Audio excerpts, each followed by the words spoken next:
I'm making a documentary for a production company which David founded, so keeping business in the circle. And Black Pound. The Black Pound, it's real.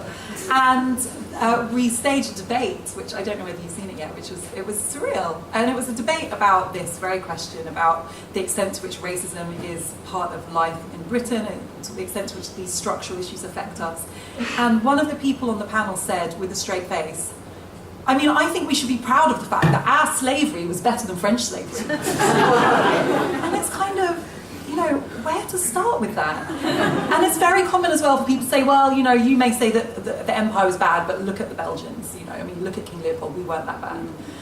And, on one level, it's true that there are things about Belgian or Portuguese colonialism that were more violent and caused more death than British colonialism. That's a very low bar. So I think it's really fascinating to look at the things we tell ourselves to feel better. Our empire was better than their empire. Our slavery was better than their slavery. Forget about 400 years of slave trading. We have abolition. Who needs to look at the history of slavery when you have William Wilberforce? And, the number of myths that are bound up in that, the idea that slavery was something that was abolished by this nice, posh white man who kind of gave abolition to these passive Africans, when the reality was so far from that. And that, every time you say slavery, they say abolition. And it's this desire to seek kind of comfort in much easier narratives about history than the harder truths. If you look at The Darkest Hour, the Churchill film, which I just find so fascinating, this idea of, at the beginning of the Second World War, Britain alone. Not Britain sitting on top of an empire, literally draining India, Africa, troops from all over the empire fighting alongside Britain, from Australia and New Zealand, Canada, the whole of West Africa.